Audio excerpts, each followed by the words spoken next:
Thorson. I am VP of Engineering here at Batson Enterprises, and with me today is John Allen, affectionately known as Sarge, actually a Gulf War veteran. Thank him for that. We're going to talk about some of our popular Revelation blank baits this morning. The Revelation series is very large, but some of these ones we're keying in today are about what we're doing this time of the year as far as fishing. Can you guys hear me out there? Making sure it's all, looks like it's working well. So we're going to start with a couple of casting blanks. You know, typically in the spring of the year, you're fishing, you know, slower moving baits, jigs, plastics, that type of thing.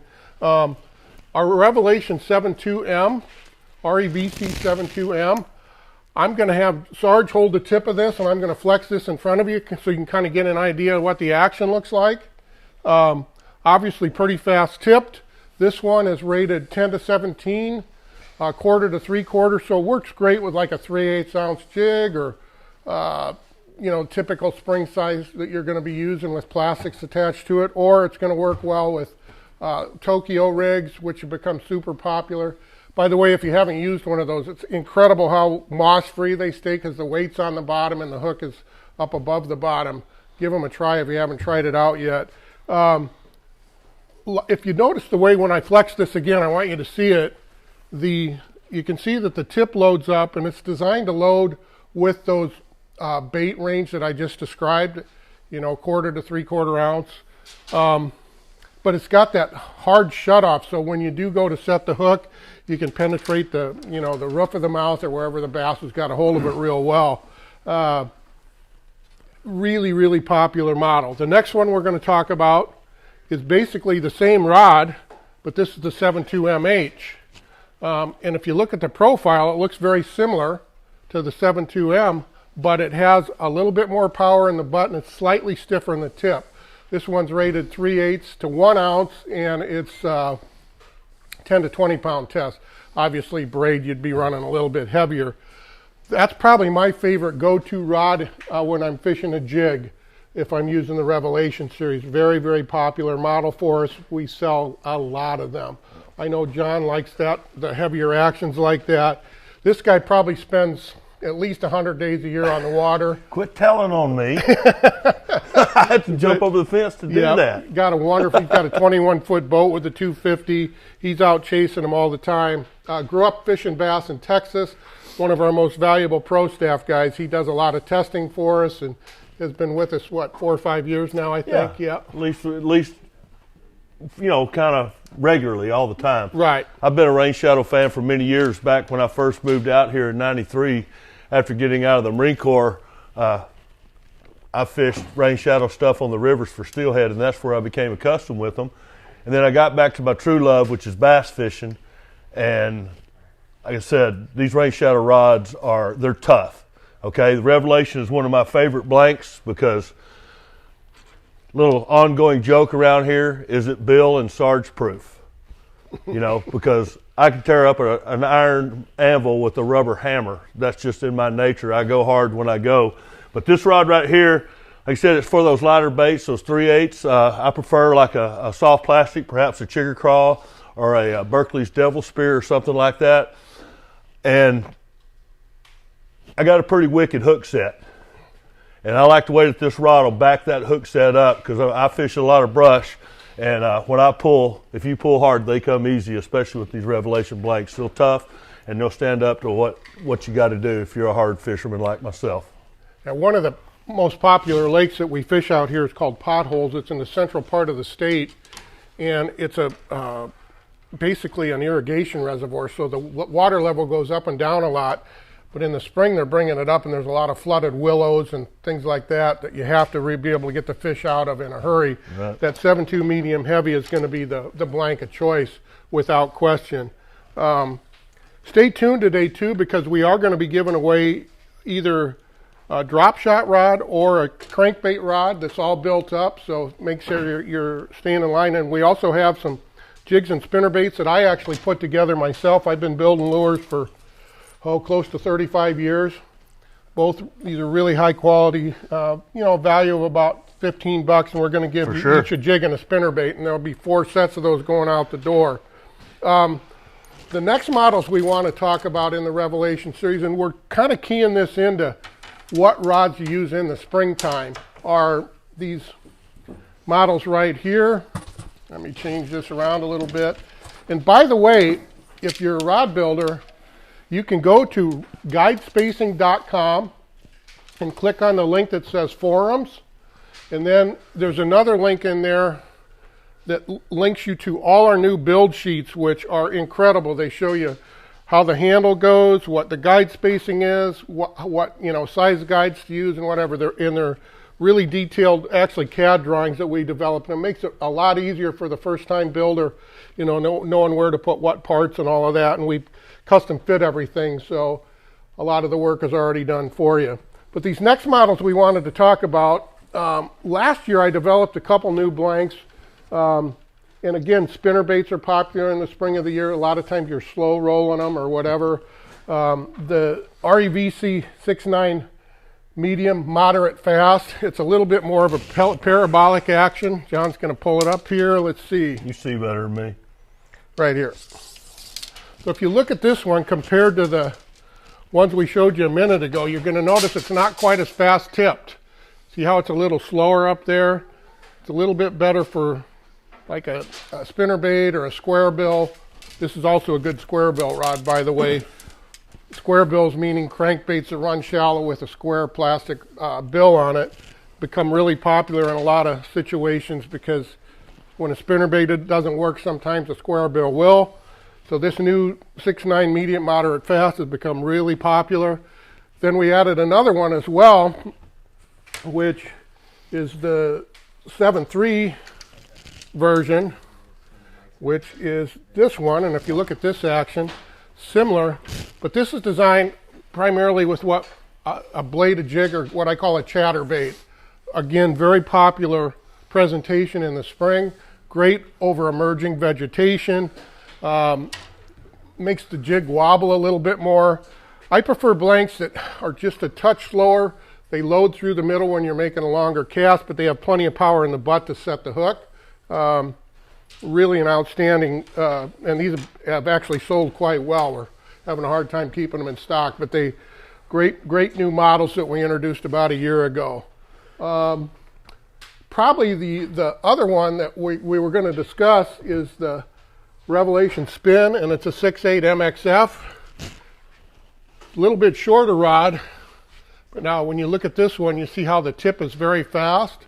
Yeah. This is set up for like Ned rigs, Cincos, tube jigs, whatever you like to throw. All the stuff that I don't throw.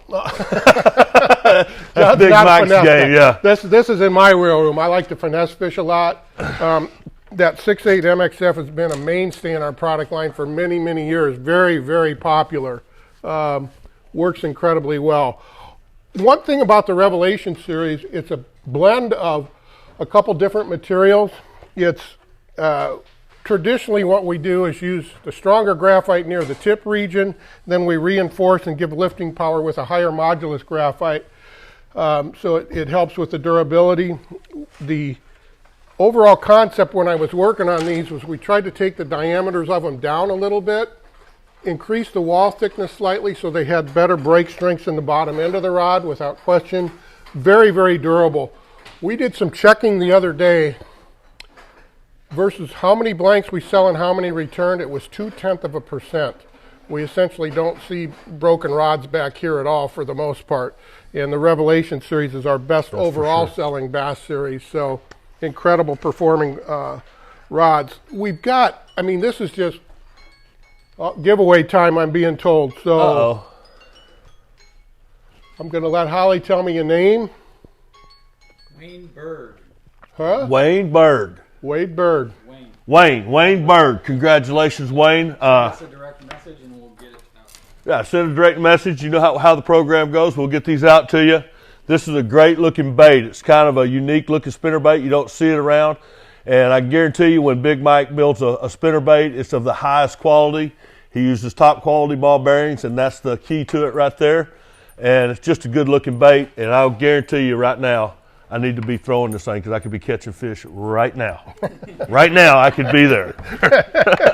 And the spinner bait is one of my all-time go-to favorites, and the Revelation, just the toughness of that rod, because I do a lot of roll casting and stuff, and I'm beating it off the trolling motor half the time, whacking in the brush with it, and just the durability of that Revelation blank is, in my opinion, the best there is, because it stands up to me. And when you need to know the technical stuff, he's all about it. But if you need to know how stuff gets beat up, you need to talk to me. And this rod will take it, I promise you. Yeah, it's total number of models in the series. I mean, we're just focusing on some of what I think are popular presentations in the spring, but you're looking at, probably 50 to 60 different models to choose from. Crankbait, popping, you name it, the Revelation has it. We even have Revelation fly rod blanks. So really outstanding performing blanks. And again, if you want to build these, I'll say that link one more time. Just go to guidespacing.com. And there's a little gray box there. Click on it, says forums, and then you'll see a link for all our build sheets. And then you just pick these part numbers out that you see that we're listing here. This one of our build sheets here? Show them in front of you a little bit more. And you can see the link, and they're really, really beautiful to build off of. There's a parts list, and then you can see how the components are laid out. Very simple blueprint of your rod. Yep. I mean, even I can read it. Makes it super easy. We can, if everybody would like, we can hook a couple of these up to the load cell and give you an idea of the kind of lifting power. Let's take the 7.2 MH. I think that one set over there, and we'll hook it up here, and I'll let Sarge do the lifting, and then we can, I'll let you know what the load cell says. We're not going to lift it to failure, but it gives you an idea of the kind of power that the rod is capable of. So don't break it? Don't break it, just lift slow. That's pressure right there. There you go. Okay, lift slow. Yep. Go ahead and power it up a little bit. You can see. I'm over 6 pounds right there. Yep. These will traditionally, the 7.2 breaks at over 20 pounds. What's important about that is that it's so common when you're bass fishing that you're going to swing a fish into the boat. So a lot of times guys will slide their hand up into this region, and so they're making that blank effectively a little bit shorter. And we make sure that the wall thickness all through this butt, through the middle of the rod, is where it needs to be, so you won't have any kind of failure when you're using that. Yes, sir. Good question for you, Mike. Okay. The difference between bass rods and muskie rods. Bass and muskie? Oh, wow. Muskie would be more, there'd be some bass rods, that some of the big heavy swim bait rods that might cross over to some of the lighter muskie presentations.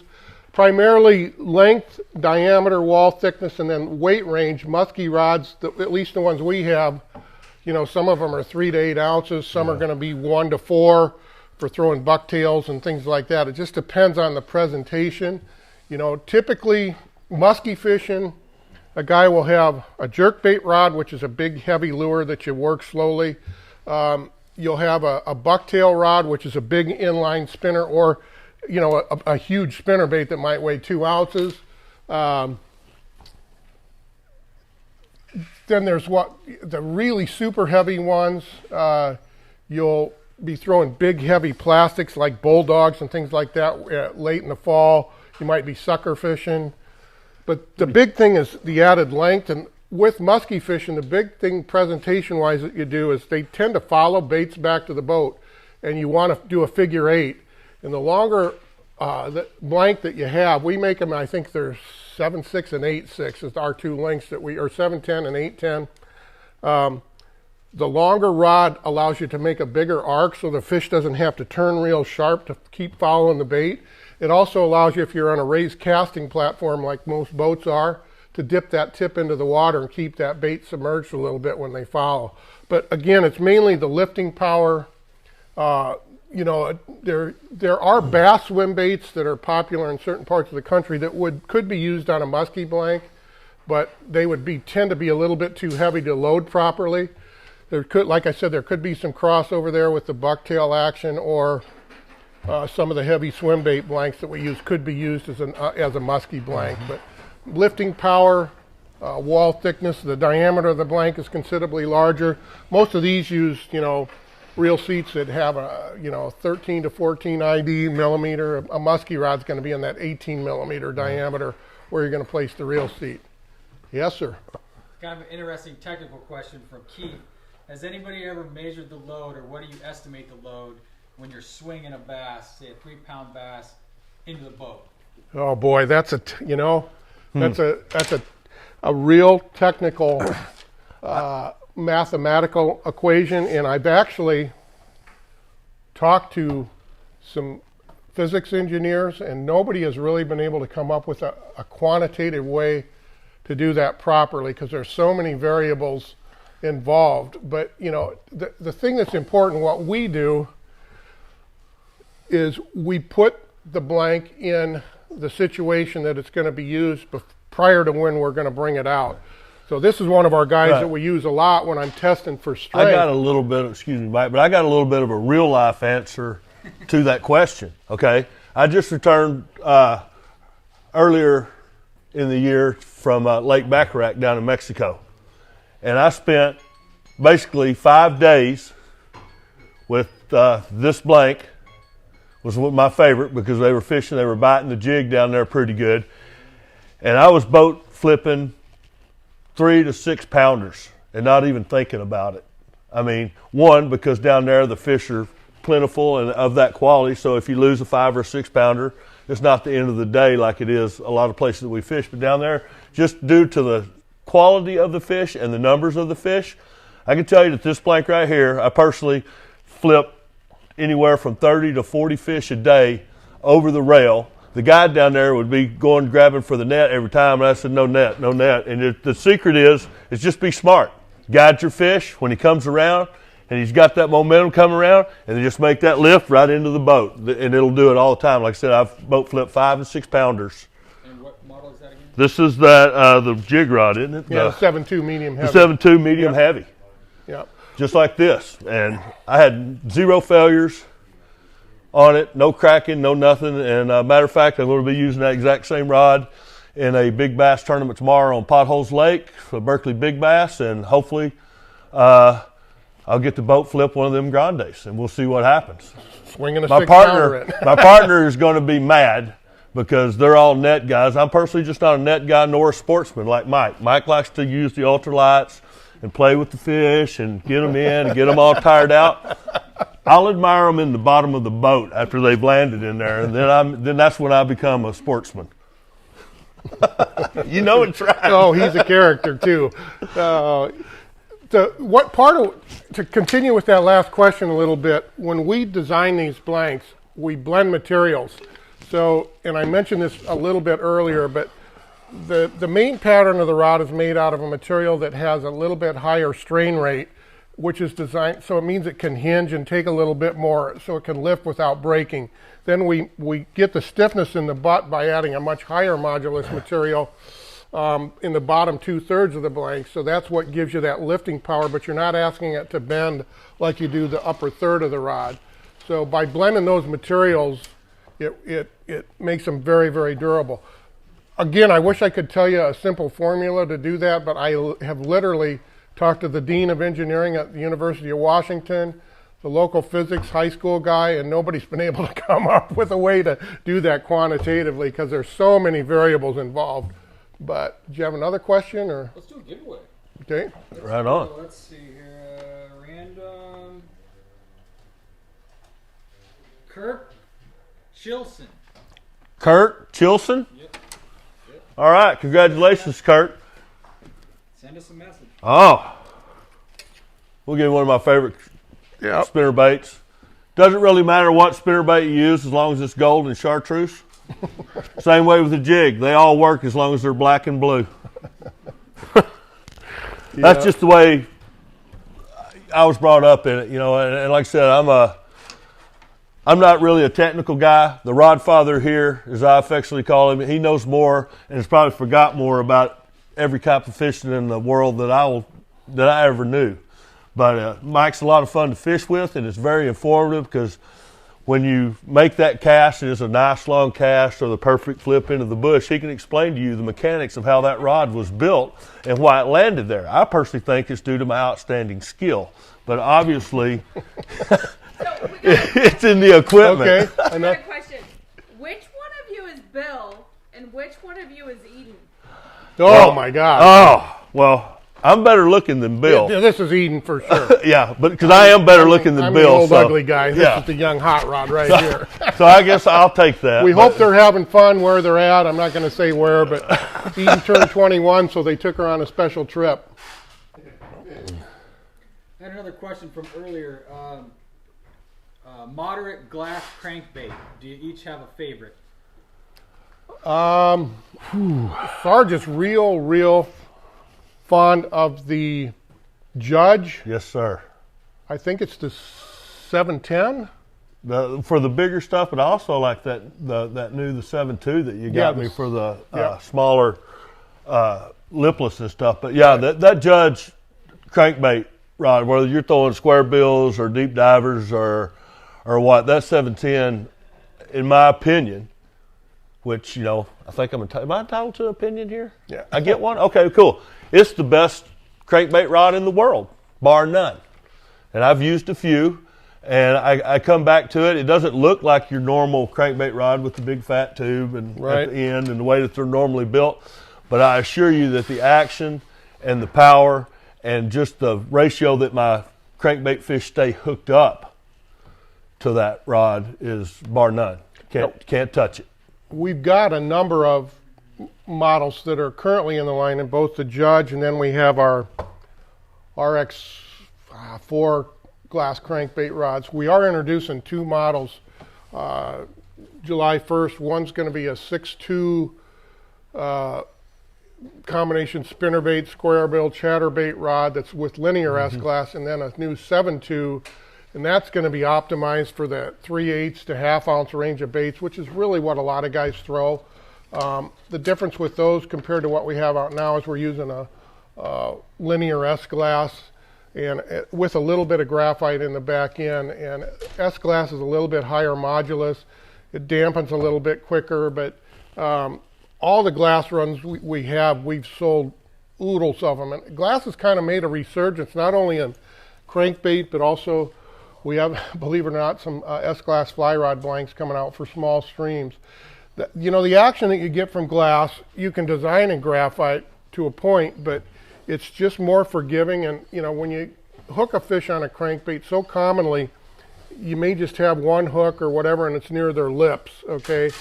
So you're fighting the fish and they get near the boat. Whenever a bass or whatever game fish are chasing sees a boat, they generally make a run of some sort. And if you have a graphite rod, it stiffens up and they get the ability to pull the bait free. With the glass, it will give a little bit more, so it's more forgiving. You tend to land fish better. It also, years ago, a guy by the name of Glenn Law made a movie on showing how a bass actually eats. They don't bite, they flare their gills and suck a bait in, okay? And with that softer tip, when that strike takes place, you don't feel it quite as quick, and it allows them to get that bait a little bit deeper in their mouth. That's the other big advantage to glass, in my opinion. It really offers a lot. Now, the only downside with it is if you're fishing a crankbait over emergent vegetation, and if it hangs up a little bit, with a graphite crankbait rod, you can snap the tip and get the grass off of it. With a fiberglass one, you're generally going to have to reel the bait in and clean your hook off and cast it back out. But so, it just depends on the application. But in, open water cranking, rocks, that type of stuff, boy, the glass is really hard to beat. I've been designing blanks like that for close to 30 years, and it really unprecedented as far as how it works. I use all glass myself. I think Sarge does too. Yeah, when we're well, I throwing personally know crankbaits. that since I've started using the Judge Yep. on the for crankbaits, one, I've become more of a crankbait fisherman because I enjoy it, and it's a comfortable rod to fish, and my hookup to actual land ratio is way up, even from other fiberglass rods, but especially with that Judge, because like Mike says, I'm kind of a twitchy guy, and sometimes I'll just feel it, or I don't know if I actually feel it or think that they're looking at it, and I'll get a little jerk in there, and I think that sometimes it saves me from missing that fish, because it leaves it there long enough for them to grab a hold of it. And then once they got a hold of it, I'm not worried about the power. I got the confidence that all I got to do is just reel, and they're coming to me. We're told to look at components on how we would typically build a rev. We've got a couple kits laid out here. This would be how you'd probably build the casting rods up. You know, most folks today are going with split grips, and you can see the arrangement we have set up here. You know, cork fighting butt. One thing about our cork fighting butt, you notice that this is a ream through design, so you've got a separate cap that you glue on the bottom. Years ago, you used to have to drill from the top, and it would be loose at the top and tight at the bottom. Here, now that you can ream through, you can make it fit the blank properly. Then you snap that on the bottom, and you're good to go. The cork composite is real durable when you're banging it in the boat bottom or whatever you may do.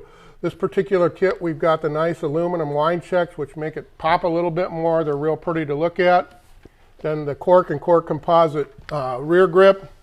We have the Alps Tex Touch design, which, if you haven't felt one of these in your hand, unlike some of the competition, which tends to pinch my fingers, I have fat fingers. Yeah. This is real open. Sarge is the same way. Then the other big advantage to this is if you look at it, some of you may not be familiar with it, you've got your main nut, and then you have a jam nut that's on there to help lock that, and it won't back off and the reel won't loosen up. Years ago, you know, whether it was a Fuji or a Forecast or whatever, single nut design, halfway through a day you got to remember to tighten it back up because they tend to loosen up. That doesn't happen here. Then we've just got a small cork foregrip. The foregrip is small enough that what it allows is, if you look at even a rod like this, which is spinning, but you can get your finger on the blank, which is real desirable. With a casting rod, if we have this set up, you know, when you're fishing, you're going to palm it, and you're going to be right up on that small cork piece, so your sensitivity is outstanding. Right. And we've got, on the medium heavy, on the guide wise, we suggest running double foots all the way to the tip. If it's a medium, we'll run double foot strippers and then single foot guides out to the tip. You know, all those guides have what we call our deep press frame, so the surface distance between the guide ring and the frame is wider gluing surface, so the rings don't pop out under use. Tip top is designed the same way. You know, when we thought these build sheets through that I've been talking about, we spent, probably a good 60, 70 days coming up with the proper builds and fitting everything and choosing the components. So if you called me up and asked me, how would you build that rod, that's what you're seeing. And that we took the combined 70 plus years of experience here on how all these rods are laid out, and we're all rod builders and have either worked in manufacturing or building custom rods or whatever, and these things are really laid out nice. We're big proponents of Alps. All their guides, for the most part, are 316, which is really, really corrosion resistant, very strong, light. Just great stuff top to bottom, very hard to beat. And if you're building a rod for me, always use double foot. Yeah. You got to have double foot, Yeah. or you'll just be rebuilding it like every trip. Dance on the deck of his bass boat a little bit. I get excited, man. I get excited sometimes. I got to do a little soft shoe up there. Yeah. Question. Daniel's asking, can they order one of these build prints as a kit?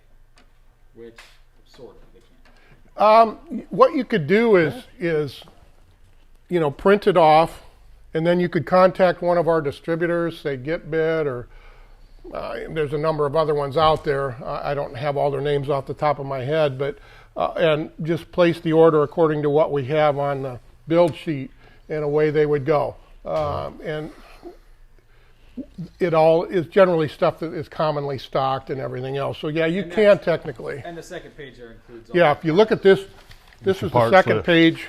And basically, it's what I call a bill of materials, okay? And that lists not only what it is, but the quantity and where it goes, believe it or not.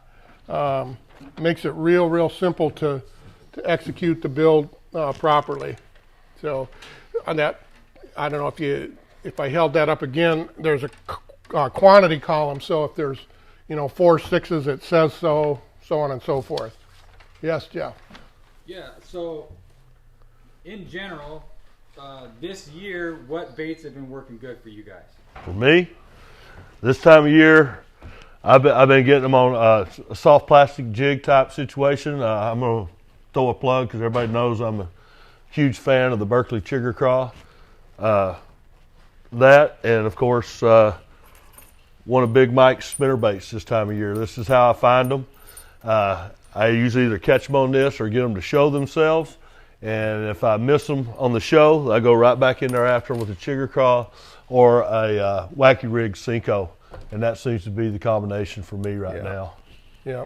You know, depending on where the fish are at, this time of the year, and we talked about this a little bit a couple blank talks ago, but, you know, the fish are starting to move shallower.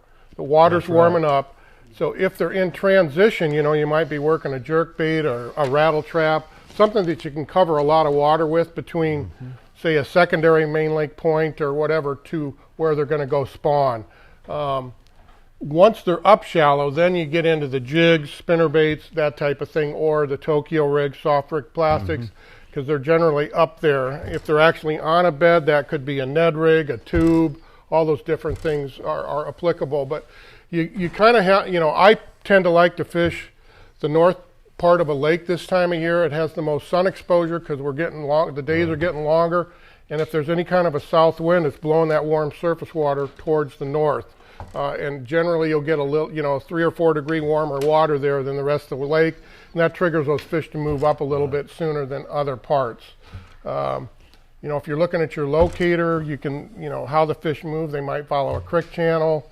It just depends. That should give you some general ideas on how to start looking, though. For sure. My advice this time of year is find the warmest water that's in that lake, you know, and start. That's what I do is I go search for the warmest water, where it be where one of the inlets of the lake is, where there's, you know, say warm water coming in out of irrigation ditches, out of the fields or something of that nature.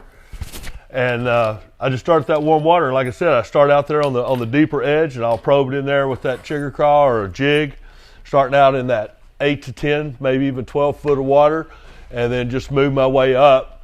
And my favorite thing is to catch them up there in that 3 to 5 and get one of these spinner baits in my hand, because I can rack up some fish pretty quick, because generally if there's one, there's a bunch. You listen to the fish. You know, they're going to tell you where they're going to be. So, and then you establish what we call a pattern, obviously. And if you catch 2 in 12 foot of water, I'm not going to fish in 3 foot, you know. Exactly. I'm going to be in 8 to 12. One little thing that I do a lot of times in general, whether it's spring, summer, right after I launch the boat, bait fishing in a given lake will generally be at a certain depth, because they're feeding on whether the plankton or whatever. Right. So you turn your locator on after you've launched your boat, and you start looking at the depth the bait fish are at. So if they're at 12 feet and it's a summer pattern or whatever, I'm going to generally start in that 12 foot range. I know they're feeding on plankton, the wind's blowing plankton into points, I'm going to fish them at 12 foot. You know, if the cheeseburgers are at McDonald's, I'm not going to go to the middle of the street, I'm going to go to the drive-up window. And it's kind of using that thought process. You got to find them, you know. Got to find where they're eating and what they're eating, and then just stay after it. Speaking of what they're eating, should we give away some more stuff? Yep, we've got, who's the next guy? David Rodriguez. Well, there you go. You're going to get a nice jig and spinner bait. I built these a couple nights ago. By the way, these feature Worth ball bearings, Mustad round bed needlepoint hooks. These are really top quality. Probably worth about $15 if you go buy them in a store. So we'll get this sent out to you. I think we're getting close to where we want to give away a rod. Yeah, we're getting close to that. One more question before we get to that one. Okay.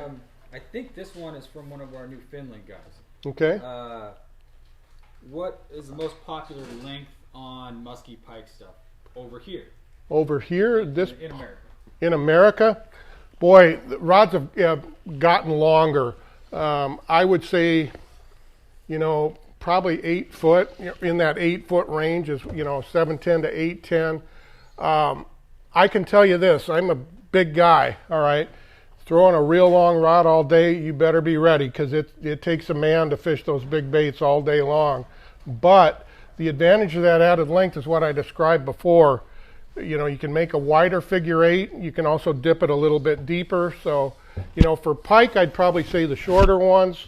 would be fine, or even some of the heavy bass models would work. For muskie, I think I've got to plead a little bit ignorant here. I think they're 710 and 810 is what we have, or 7.6 and 8.6.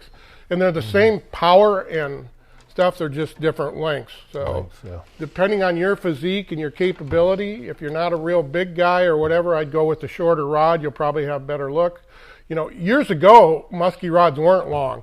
You know, a jerkbait rod was 6 to 6.6. An all-around one was 6.6, but they've just morphed into longer and longer rods. You get added casting distance, but the big reason is that figure-8 presentation.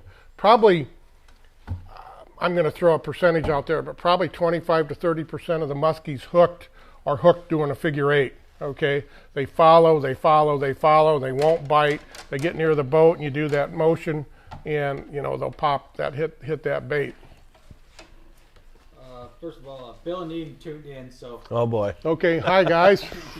Hope you're having fun down there. So how are we looking today, Eden? Am I holding up to your standards? Of course, you know. Favorite flipping stick. Oh boy, we make them. We've got 7.6 and 7.10. Most of our flipping sticks years ago they used to be telescopic. Now they're all one piece. Actual flipping versus pitching, there's technically different presentations. Right. Flipping is you just swing the bait and you're not really using your reel at all, and you drop it in to heavy cover. That's where I would prefer the longest one possible. If it's sometimes flipping and sometimes actually pitching a jig or a craw or whatever you're using, I like a little bit shorter rod. But now you're talking, you know, probably medium heavy to heavy power.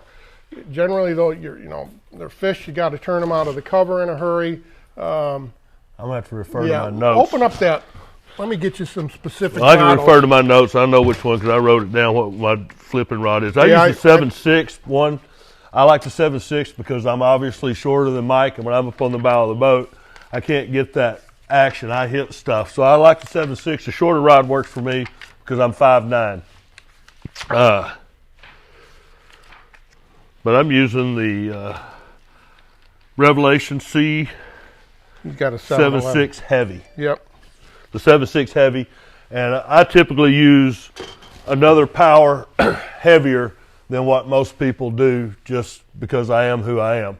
I swing hard when I go, and I just like that heavy action because, like I said, I'm not a sportsman. I'll play with them in the boat. Yeah, we make a 7.6 that's 10 to 23/8 to 2 ounce. That's a medium heavy, and then we have a 7.6 extra heavy that's 15 to 25, half to 3 ounce. That would be like a punching rod or what have you. I have one of those too. I just don't use it as much as I do the heavy. And then we also have that can double. Where is it here? We make a REVC 711 XXH. That was developed for large bass at Lake Okeechobee. We had a customer down there that I designed that blank specifically for that, and we call that, for heavy flipping, punching. Right.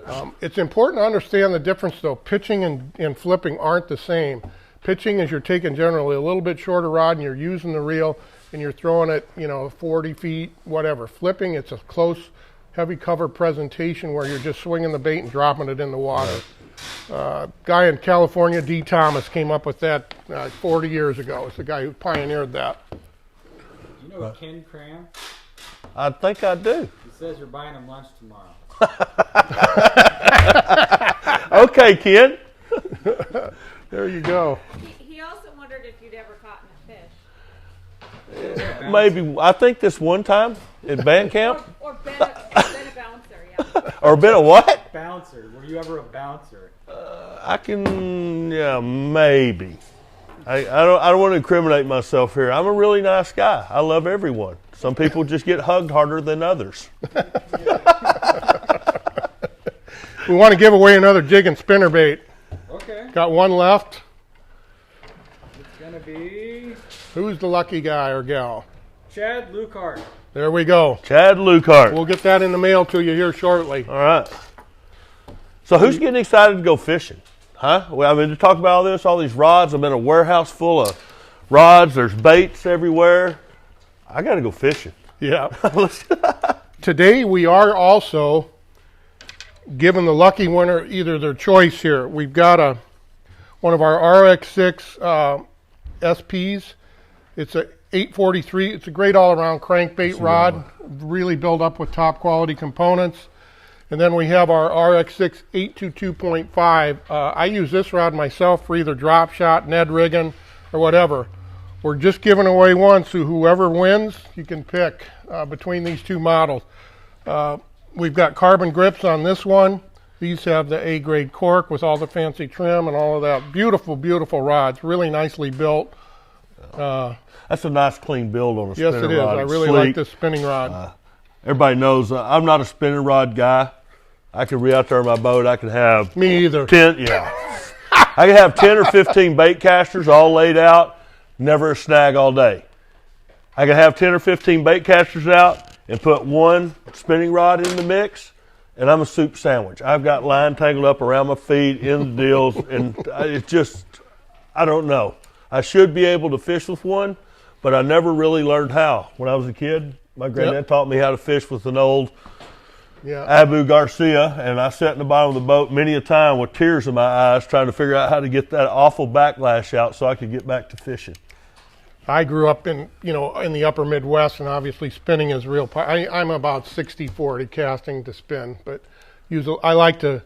We fished, growing up, we fished a lot of lakes that were somewhat pressured, and the power fishermen like John here will go by.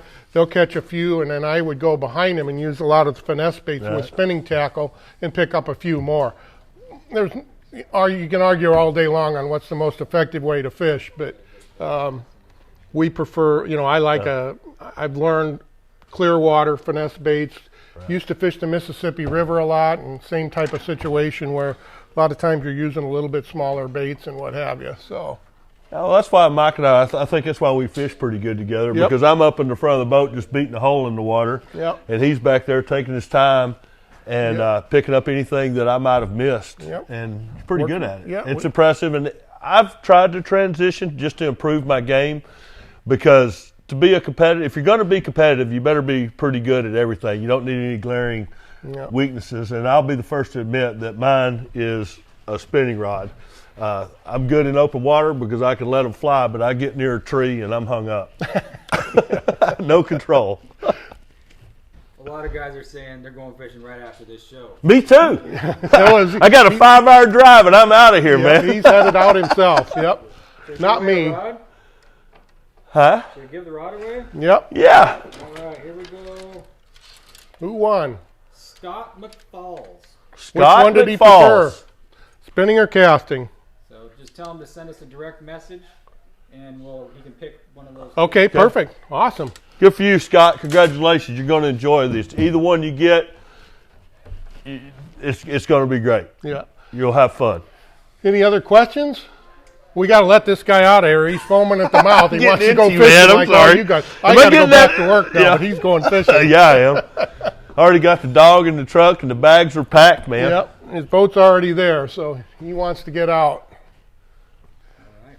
We appreciate you guys tuning in, and I think Bill and Eden will maybe be back here shortly. But you guys have fun wherever you are. All right, Mike. I'd just like to say to you, you're one of my most admired fishermen.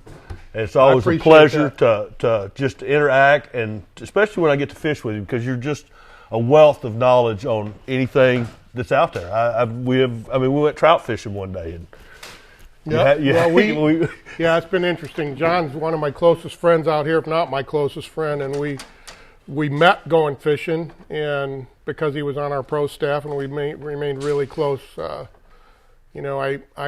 want you guys to all realize too, he really sacrificed a large part of his life defending our country, and that means a lot to me. So he's just a good guy. A lot of fun. But now I'll never forget, the old Sarge, I'm a peace-loving vegetarian now. Let's go fishing.